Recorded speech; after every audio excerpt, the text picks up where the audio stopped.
a clip put up by Seymour TV titled Leaked Usha Video Sends J.D. Vance Divorce Scandals into Total Meltdown.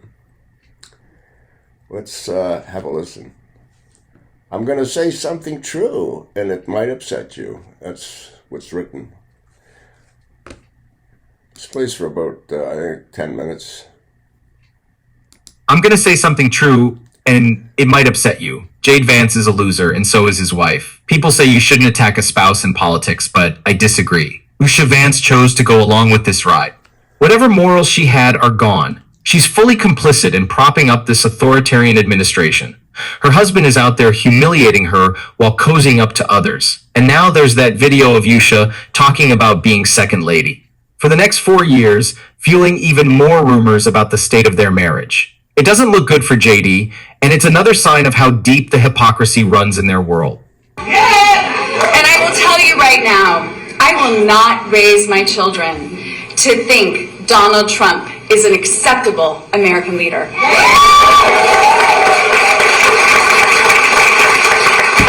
Nor that he is what the leader of our great country should behave like. I won't raise them to think his terror enables his power and that his greed equals success. He is the exact opposite of what real strength looks like. So in our house, Gavin and I will continue to teach our kids what strength really looks like.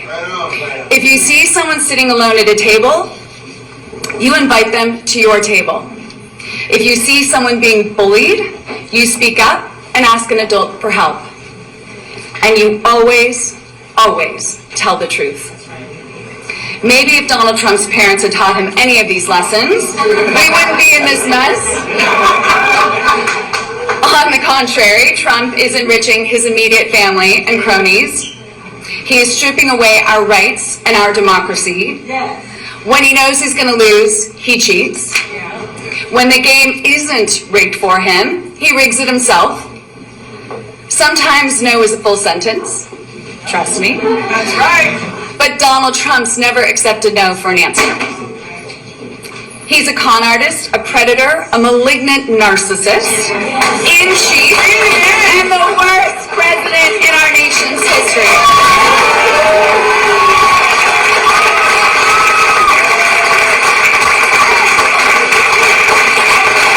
A spoonful of honey for a more comfortable back. At 40... Sorry, folks. I deviated for a moment. Get rid of it.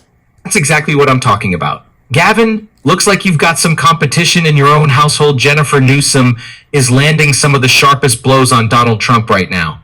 And honestly, it's about time we brought this conversation back. People forget just how much damage Trump has done to the culture, how he's normalized cruelty, arrogance, and antisocial behavior as if it's something to be proud of. Every day in the White House, Trump modeled that ugliness for the world to see. And it lingers. He's made everyone's lives worse by giving others permission to act without decency or shame. Jade Vance seems eager to copy that same playbook, even in how he talks about his own wife. It's pure Trumpism, disrespect dressed up as power. And the resurfaced clip of Usha Vance only makes that hypocrisy clearer.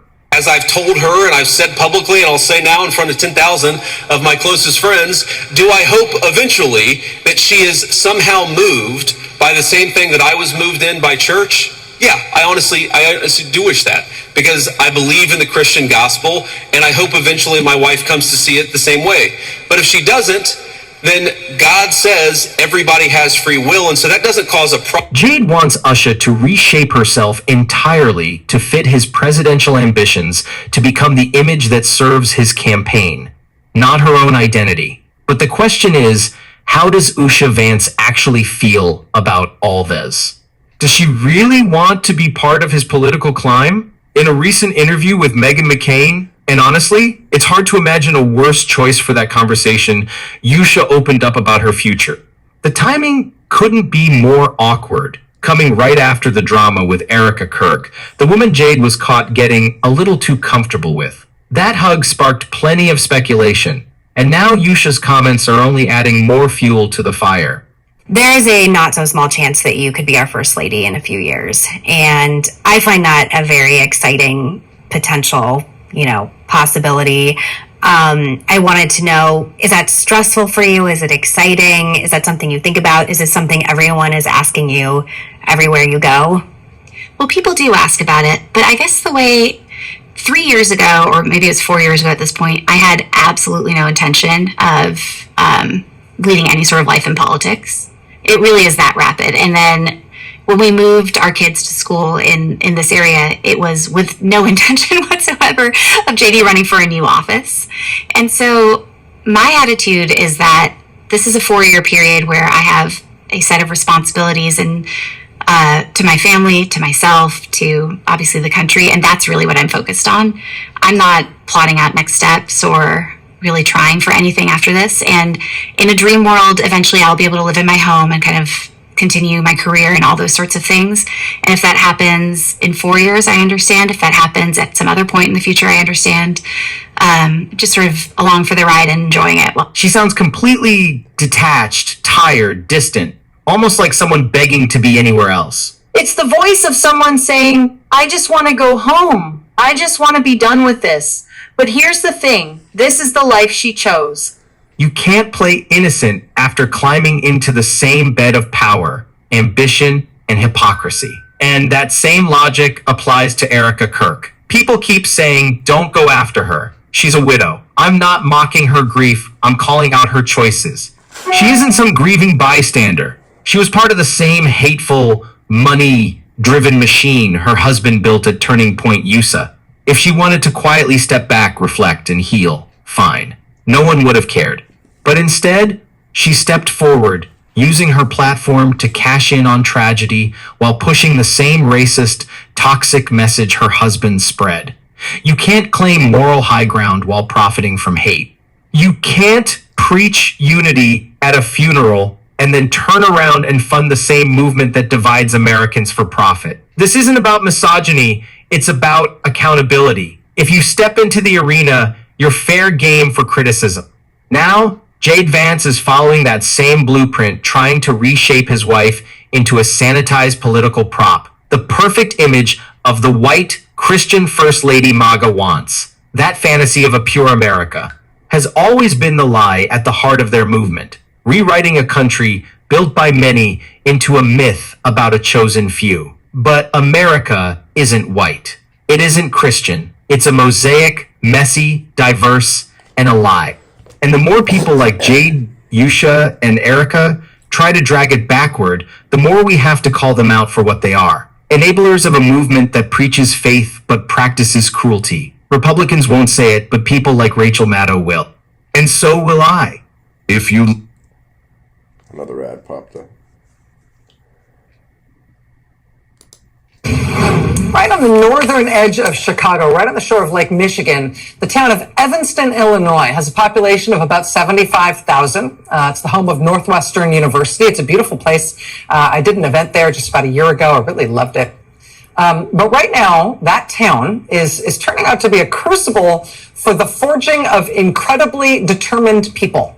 Incredibly determined and resourceful, brave, no-nonsense Americans. Take it from a local resident named Emily Miller. She's an Evanston mom who goes by Emily Thinks Aloud on social media. Chicago is traumatized right now. We have armed, masked agents running around disappearing people in our communities. There's no measuring the people who don't get disappeared because you're out there with your whistle, or kids who feel safe because of school patrols, or a tamale vendor who doesn't get kidnapped because someone went at 6 a.m. and bought all their tamales. And there's no measuring it. You just have to have faith and know that hope is an action. And they're getting started. They're going to get more violent. I hope they just leave and give up. But we're just getting started too. And we're not giving up. We are just getting started too. And we are not giving up. When we reached Ms. Miller yesterday, she had just come from a local food drive in Evanston where the line for people waiting to donate stretched for block after block after block for hours. Again, the line to donate, as the local NBC station put it, Evanston Food Drive overwhelms, quote, in the best possible way as SNAP recipients face uncertainty.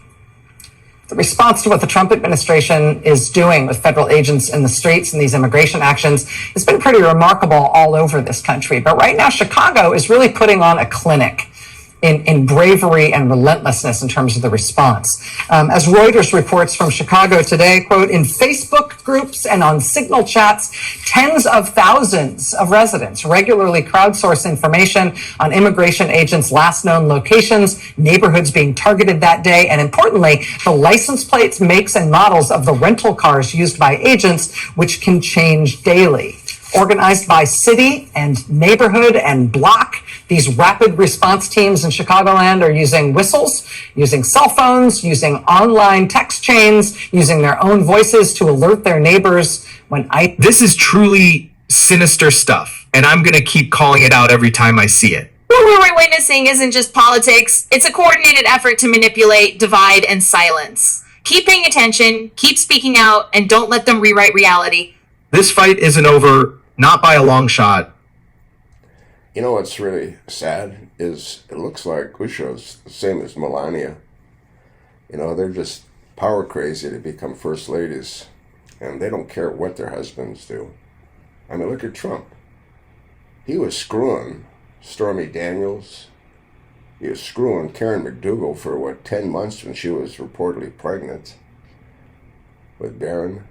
And she sticks with her man. Guy's a pig. And so is J.D. Vance. J.D. Vance, I think, is acey-deucey. I think he's also the lover of Peter Thiel, the guy that owns a number of multi-million-dollar corporations, like PayPal is one of them. Why would any man give another man $15 million to run for the Senate?